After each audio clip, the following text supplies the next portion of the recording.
मैं मैथ्स मित्र नितिन राठौर आपका logic mind academy में बहुत बहुत स्वागत करता हूं। हमने पिछली क्लास में 6 क्वेश्चन कर लिए थे। आज हम प्रश्न बैंक का क्वेश्चन नंबर 7 करने जा रहे हैं जो अध्याय 1 से है। मैं आशा करता हूं कि आपने पिछली 6 क्वेश्चन कर लिए होंगे और हमारे वीडियो को देख रहे होंगे।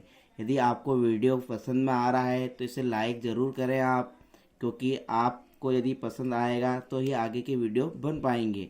उसके ऊपर कमेंट ज़रूर कीजिएगा। तो आज हम क्वेश्चन नंबर जो 7 कर रहे हैं क्लास 10th का प्रश्न बैंक का, वह है एक मिठाई विक्रेता के पास 420 काजू की बर्फियाँ और 130 बादाम की बर्फियाँ हैं। वह इनकी ऐसी ढेरियाँ बनाना चाहते हैं कि प्रत्येक ढेरी में बर्फियों की संख्या समान रहे तथा ये ढेरियाँ बर्फी की परात में न्यूनतम स्थान घेरे। इस काम के लिए प्रत्येक ढेरी में कितनी बर्फियाँ रखी जा सकती है। मतलब कि अ स्वीट सेलर्स 420 काजू बर्फीज and 130 badam barfis. She wants to stack them in such a way that each stack has the same number and they take up the least area of the tray. What is the number of that can be placed in each stack this purpose? मतलब कि यह बोल रहा है कि 420 काजू की बर्फियां हैं और 130 बादाम की बर्फियां हैं। तो इन 420 का जो काजू की बर्फियां हैं वो बादाम की बर्फियों में बराबर मात्रा में क्या करनी है, हमको अरेंज करनी है। तो यह क्वेश्चन जो आपकी बुक का है, यह एग्जाम्पल नंबर है, बुक का एग्जाम्पल में आपको मिल जाएगा। तो इस प्रकार के क्वेश्चन में आपको केवल क्या करना रहता है, एसीएफ निकालना रहता है। तो हम यहाँ लिख देंगे काजू की बर्फियों की संख्या 420, क्या लिख देंगे, काजू की सोल्व करके काजू की बर्फियों की संख्या कितनी है, बर्फियों की संख्या नंबर ऑफ काजूस, ठीक, कितने हैं 420। और आपके बादाम की बर्फियाँ कितनी हैं, बादाम की बर्फियाँ कितनी है 130, कितनी है 130। तो इस प्रकार के क्वेश्चन में आपको क्या करना रहेगा, आपको एसीएफ निकालना रहेगा। क्या निकालना रहेगा, एक एसीएफ। तो मैं 420 यहाँ पर क्या है, बड़ी डिजिट है, और 135 क्या है, 130 यहाँ पर क्या है, छोटे डिजिट है। तो मैं क्या करूँगा, इन एक 420 और 130 का क्या निकाल लूँगा, एसीएफ। 420 एंड 130 का क्या निकालेंगे हम, एसीएफ। तो एसीएफ निकालेंगे तो जो बड़ी वैल्यू रहती है उसको छोटी डी वैल्यू से हम क्या करते हैं, डिवाइड करते हैं। तो इसको मैं यूक्लिड डिवीजन लेमा के रूप में लिख सकता हूँ, ए बराबर बी क्यू प्लस आर के फॉर्म में लिखूंगा। तो ए की वैल्यू कितनी हो जाएगी 420, कितनी हो जाएगी 420। बी की वैल्यू मतलब कि जिसे आप डिवाइड करते हो बी की वैल्यू, तो बी की वैल्यू कितनी है 130। 130 की टेबल कितनी बार बोले कि हम 420 के नियरेस्ट पहुंच जाए, तो हम यहाँ पर करीबन कितनी बार बोलेंगे, 130 की टेबल 3 बार। 3 होता है तो मतलब कि 390 आ जाएगा। 390 आ जाएगा तो 420 में से 390 गया, कितना बचा 30। तो रिमाइंडर कितना आ जाएगा 30। अब यह रिमाइंडर जो आपका 130 था ये क्या बन जाएगा ए, तो 130 कहाँ लिखूंगा, यहाँ पर। अब आपका जो रिमाइंडर था वो कहाँ आ जाएगा, यहाँ पर 30। 30 से 130 कितनी बार डिवाइड होगा, 4 बार। 30 की टेबल 4 बार बोलेंगे तो 120 आ जाएगा। 130 में से 120 गया, कितना बच गया 10। रिमाइंडर 0 आया क्या, नहीं आया। जो अब आपका 30 है यह कहाँ आ जाएगा, यहाँ पर। और जो आपका रिमाइंडर है वो कहाँ पर आ जाएगा, यहाँ पर। 10 की टेबल कितनी बार बोलते तो 30 आ जाता है, 3 बार। तो रिमाइंडर की वैल्यू क्या हो जाती है 0। जिससे लास्ट बार आपका रिमाइंडर 0 आया डिवाइड करने पर, वही आपका क्या कहलाएगा, एचसीएफ। तो 420 और इसका 130 का एसीएफ आपको कितना आ जाएगा 10। क्या आ जाएगा 10। इसलिए प्रत्येक प्रकार की बर्फियों के लिए मिठाई विक्रेता 10-10 की ढेरी बना सकता है। कितनी बनाएगा वो ढेरी, कितनी बनाएगा 10 ढेरी बनाएगा। कितनी बनाएगा 10। इसको हम ऐसे भी कर सकते हैं जैसे मैंने पहले बताया था। ये तो मैंने यूक्लिड एल्गोरिथम के इस रूप में इसको लिख लिया है, लेकिन वास्तविक ऐसे इस प्रकार सोल्व करा है। देखना इधर, 420 को मैं डिवाइड करूंगा किससे, 130 से। कितनी बार होगा, 3 बार होगा। कितनी बार होगा, 3 बार। तो कितना आएगा 390, 390 में से 420 में 390 जाएगा, कितना बच जाएगा 30। रिमाइंडर जीरो नहीं आया तो 30 किसको डिवाइड करेगा, 130 को। कितनी बार करेगा, 3 बार, सॉरी 4 बार करेगा। तो ये अपन 120 कहाँ लिख देंगे, यहाँ पर। रिमाइंडर कितना बचा, 10। अब 10 किसको डिवाइड करेगा, 30 को। कितनी बार करेगा, 3 बार, तो 0 आ गया। तो ये 10 जिससे डिवाइड हुआ तो वही तुम्हारा क्या कहलाएगा, HCF। तो मैंने इसको इस फॉर्म में कन्वर्ट कर लिया। 420, 130 की टेबल कितनी बार बोली, 3 बार। रिमाइंडर कितना बचा, 30, ये लिख दिया। अब 30 क्या बन गया आपका, डिविजर बन गया। तो 30 कितनी बार बोले टेबल, 4 बार। 130 ऐसा कैसा, अब ये 10 बच गया। अब 10 से डिवाइड करें, इस प्रोसेस को मैंने लिख दिया इस फॉर्म में। तो हम कह सकते हैं कि वह दुकानदार कितनी ढेरी बनाएगा, तो 10 ढेरी बनाएगा। आ गया समझ में, ये इसको आप स्क्रीनशॉट ले सकते हैं, ठीक, इस क्वेश्चन का। अब मैं अगला क्वेश्चन ले रहा हूँ, जो क्वेश्चन नंबर 8 है आपका। तो क्वेश्चन नंबर 8 क्या है, देखते हैं हम अगला। यदि आपको वीडियो पसंद आ रहा है तो इसको ज़रूर सब्सक्राइब करें और अपने दोस्तों को भी शेयर करें। अब इसी पैटर्न पर एक क्वेश्चन और है। किसी परेड में 616 सदस्यों वाली एक सेना आर्मी की टुकड़ी से 32 सदस्यों वाले एक आर्मी बैंड के पीछे मार्च करना है। दोनों समूह को समान संख्या वाले स्तंभों में मार्च करना है। उन स्तंभों की अधिकतम संख्या क्या है जिससे वे मार्च कर सकते हैं।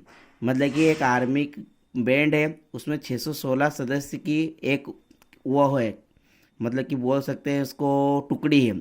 उसमें 32 सदस्यों वाली एक आर्मी बैंड के पीछे उनको क्या करना है, चलना है। तो बताइए उनकी कितनी रो बनेगी, मतलब कितने कॉलम बनेंगे।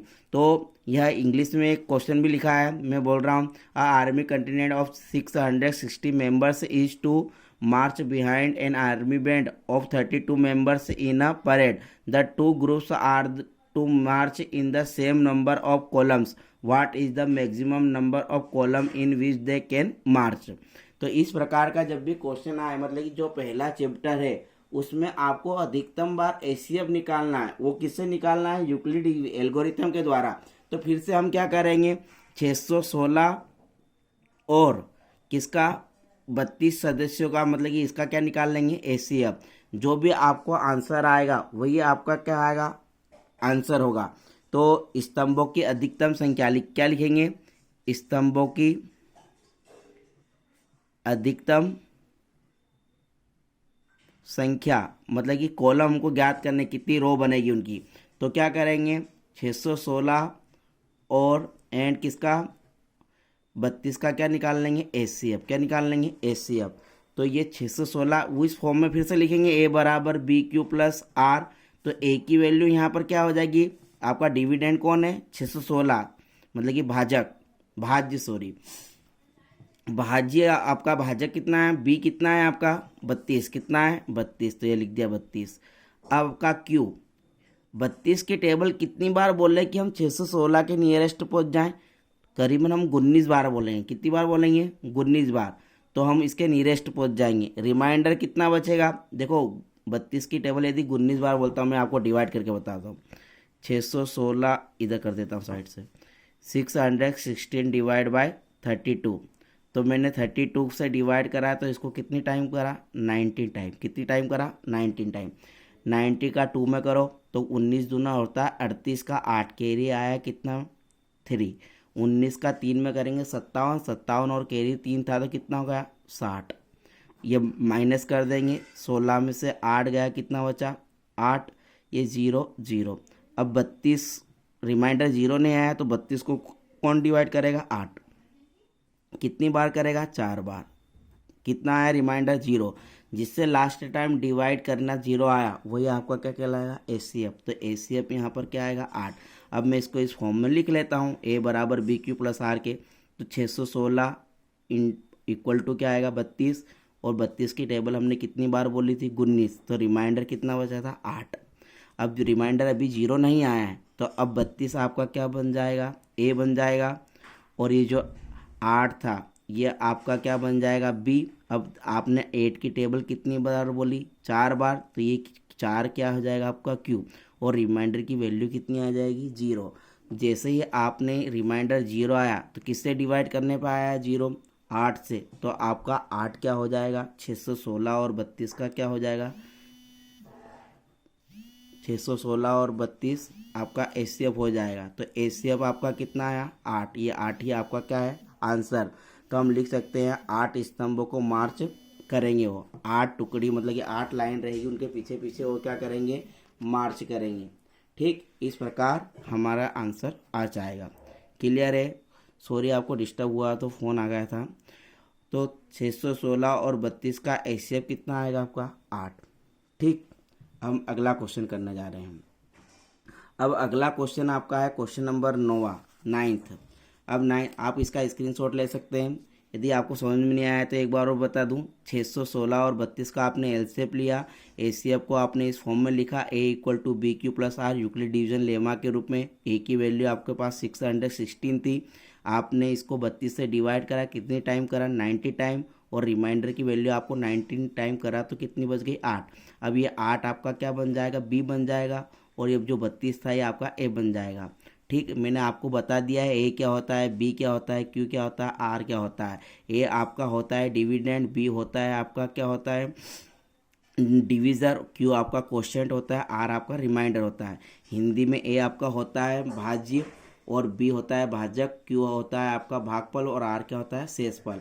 इसको इस फॉर्म में कन्वर्ट कर लेंगे, क्योंकि हमने अभी तक 8 क्वेश्चन देखे हैं और 8 क्वेश्चन में यही पैटर्न फॉलो हो रहा है।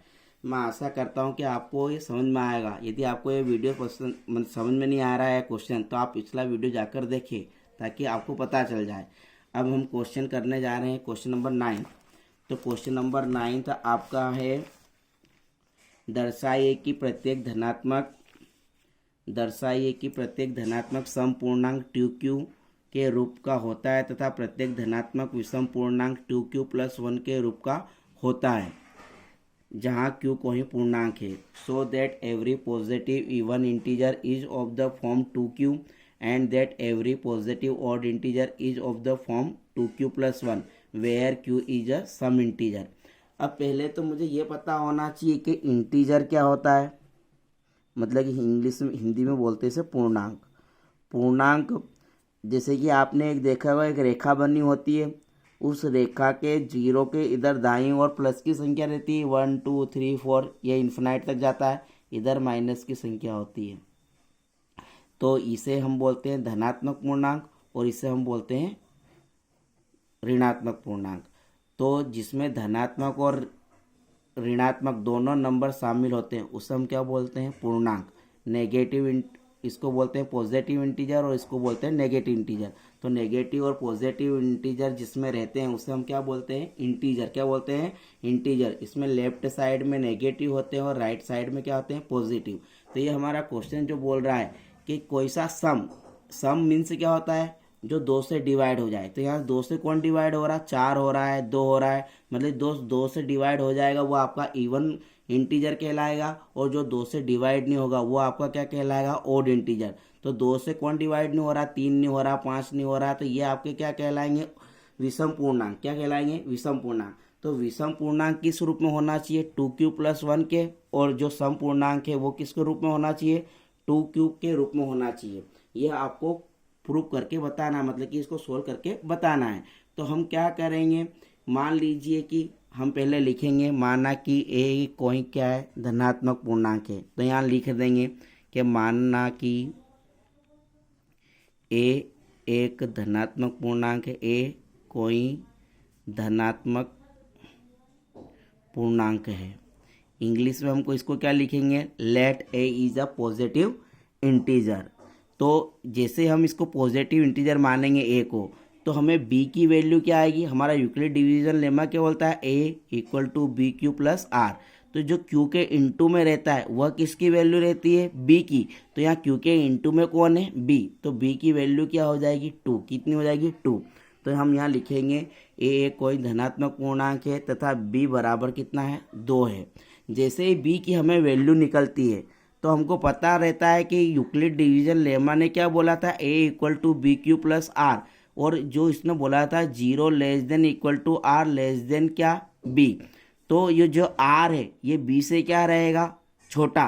तो हमको रिमाइंडर मतलब कि r की वैल्यू क्या आ जाएगी, r की वैल्यू b से छोटी रहेगी, मतलब 2 से छोटी वैल्यू कौन सी है, एक तो 1 है और एक कौन सी है 0 है। आर की वैल्यू क्या हो जाएगी, बी से छोटी, दो से छोटी, दो से छोटी वैल्यू कौन सी है, एक और जीरो। तो हमारा रिमाइंडर क्या हो सकता है, एक और जीरो। अब मैं इसको ऐसे फॉर्म में लिखूंगा, इसको यूक्लिड डिवीजन का में, यदि आर की वैल्यू कितनी हो, यदि आर बराबर कितना हो, जीरो हो, तब यूक्लिड डिवीजन में लेमा किस रूप में आएगा, ए बराबर बी की वैल्यू यहाँ पर आपकी कितनी थी, टू। क्यू की वैल्यू आपकी कितनी है, क्यू की वैल्यू ऐसी ही ऐसी, लेकिन आर की वैल्यू कितनी है, जीरो। यदि आर की वैल्यू आपने कितनी I, one I, R equal to कितना आया, वन, तब आप इसको इस फॉर्म में लिखेंगे तो ए ऐसा कैसा, दो भी ऐसा कैसा, क्यू भी ऐसा कैसा, लेकिन आर की वैल्यू कितनी है, वन। तो इसको टू क्यू में जीरो जोड़ेंगे तो कितना आएगा, टू क्यू, और ये तो ऐसा का ऐसा लिखा जाएगा, टू क्यू प्लस वन। तो आप यहाँ क्या देख रहे हैं कि जो है आर की वैल्यू जीरो रहेगी तो किस फॉर्म में आएगा, टू क्यू के रूप में, और आर की वैल्यू वन के रूप में रहेगी तो किस फॉर्म में आएगा, टू क्यू प्लस वन में।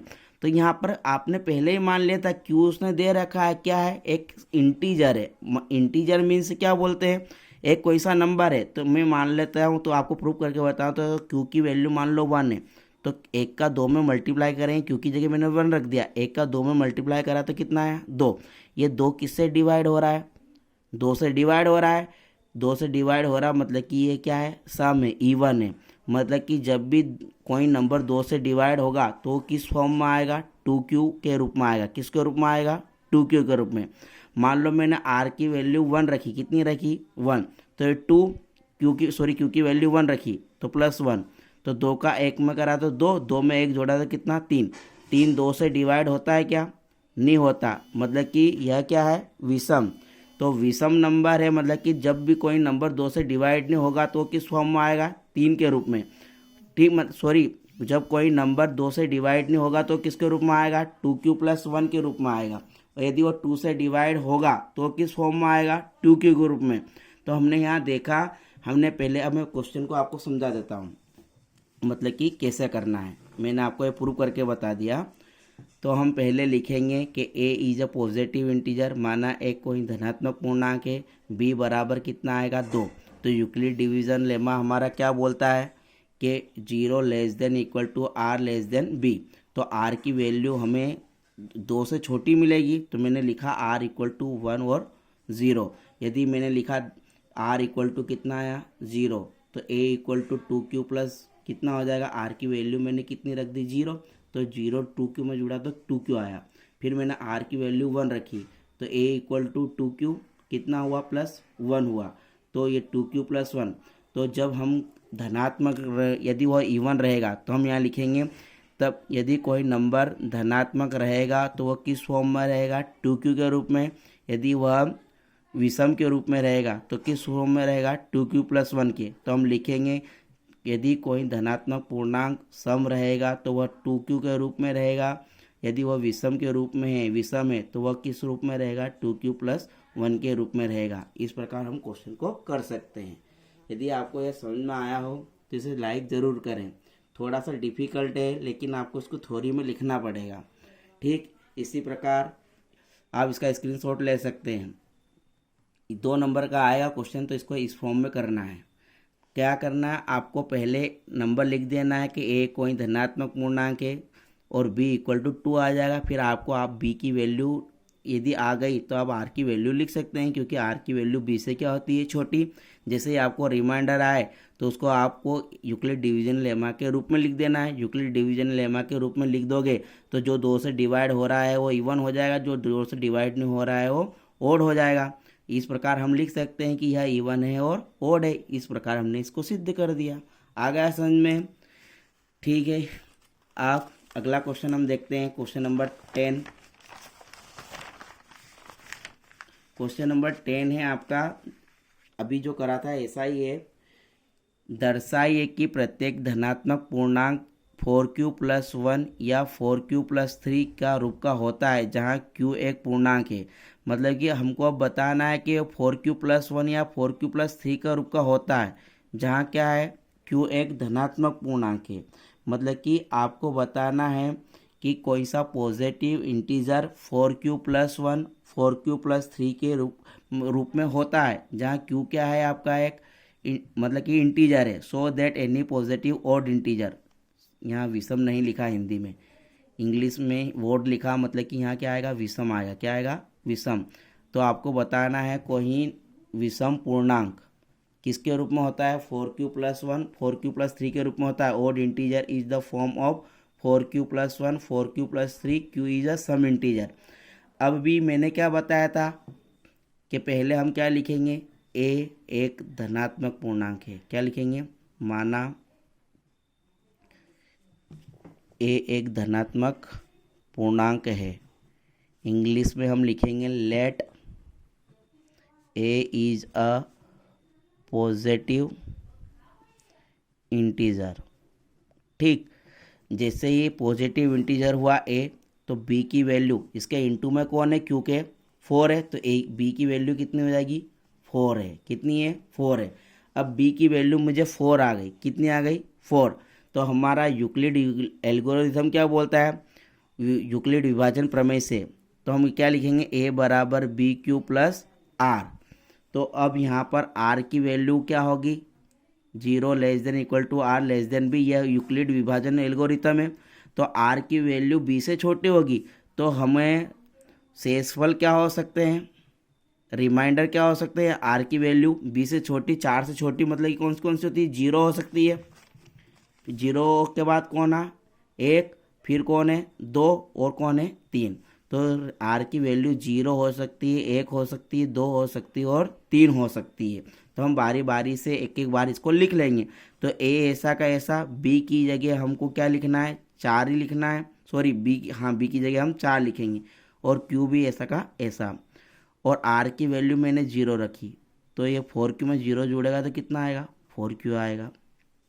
अब मैं a ऐसा कैसा, अब मैं 4 की वैल्यू वैसी, q भी ऐसे ऐसी, रिमाइंडर की वैल्यू कितनी रखूँगा, 1। तो ये 4q+1 के रूप में आएगा। a = 4q, और रिमाइंडर की वैल्यू कितनी रखूँगा, 2। तो ये कितना आएगा, 4q+2।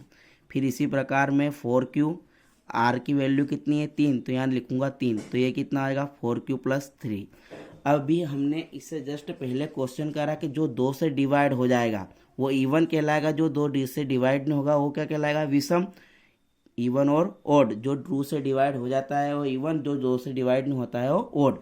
तो हम यहाँ देखते हैं कि क्यू की जगह मैं कोई सा भी एक नंबर रखूँ, तो 1 रख लिया मान लो, तो 1 का 4 में करूँगा तो कितना आएगा, 4। 4 तो 2 से क्या हो जाता है, डिवाइड। यहाँ पर भी 1 का मल्टीप्लाई 4 में करूँगा तो 4, 4 में 2 जोड़ूंगा तो कितना आ जाएगा, 6। तो ये 6 भी क्या है, ये भी इवन आ रहा, और ये भी इवन आ रहा, ये भी सम आ रहा, और ये भी क्या आ रहा, सम। तो मतलब कि हम देखते हैं कि ये दोनों नंबर क्या हैं, सम है। लेकिन हमसे क्वेश्चन में क्या पूछा है, विषम पूर्णांक किस रूप में होता है, 4q+1 4q+3 के रूप में होता है। तो हम यहाँ लिखेंगे 4q और 4q+2, ये क्या है, सम पूर्णांक है। क्या है, सम पूर्णांक है। तब हम कह सकते हैं कि, तब हम कह सकते हैं या लिख सकते हैं कि, कह सकते हैं कि कोई भी विषम पूर्णांक, कोई भी विषम पूर्णांक 4q+1 तथा 4q+3 के रूप में होता है। ठीक, इंग्लिश में लिखेंगे कोई any even number is 4q+2 or even number, but odd number is 4q+1 4q+3 or so that. मतलब कि कोई सा भी नंबर किस रूप में हो सकता है, odd नंबर 4q+1 और 4q+3 के रूप में हो सकता है। ठीक है, आया समझ में। कहीं पर भी बुक में ऐसा नहीं मिलेगा आपको सॉल्यूशन जैसा मैं करा रहा हूँ। उसका कारण भी बता रहा हूँ, किस प्रकार वो सम कहलाता है, इवन कहलाता है, और किस प्रकार वो ओड कहलाता है।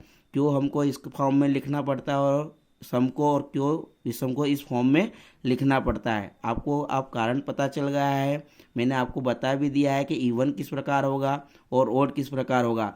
तो आपसे जब इवन का पूछे तो इवन नंबर लिख देना, और जब ओड का पूछे तो आप ओड नंबर लिख देना। तो हमने यहाँ देखा कि ये वाला नंबर और ये वाला नंबर 2 से डिवाइड हो रहा था, तो इस रूप में तो हम लिख नहीं सकते, तो विषम पूर्णांक बचेगा किस फॉर्म में, 4q+1 और 4q+3 के रूप में बचेगा। यदि आपको वीडियो पसंद आ रहा है तो इसे ज़रूर से ज़रूर शेयर करें ताकि मेरा मनोबल बढ़े।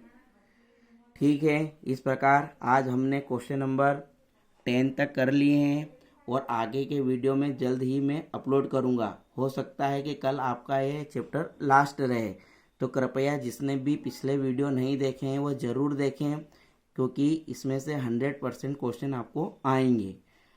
यदि आप अच्छे से नंबर लाना चाहते हैं गणित में तो ज़रूर यह सीरीज़ देखें। जिसका अभी तक कुछ भी नहीं पढ़ा है वह भी इसको देखकर कर सकता है और अच्छे नंबर ला सकता है, मैं गारंटी लेता हूँ। जैसा कि मैंने अभी आपको दिख रहा होगा थंबनेल में भी मैंने एक बात लिखी है, जिनको गणित में फेल होने का डर है, जिनको गणित में अच्छे मार्क्स नहीं आते हैं, जो 100 में से 100 नंबर लाना चाहते हैं और यह सब जो चाहते हैं वो ज़रूर यह वीडियो देखें। आपको यकीन नहीं हो तो आप मेरे साथ बने रहें, लास्ट में आप भी बोलोगे कि हाँ वास्तव में कुछ पढ़ाया है, ये गारंटी लेता हूँ। मैंने बोला है उसमें एक लाइन ये भी लिखी है कि दिए आपको नंबर नहीं आते तो पढ़ाना छोड़ दूंगा, ये मेरे अनुभव के आधार पर बोल रहा हूँ। तो कृपया आप वीडियो देखें, नंबर 100% आएंगे, क्योंकि मैं एक एक चीज़ को आपको क्लियर करके बता रहा हूँ और मैं आपके लिए इतनी मेहनत कर रहा हूँ, तो आप कृपया इसको ज़रूर से ज़रूर शेयर करें। धन्यवाद। जय हिंद, जय भारत।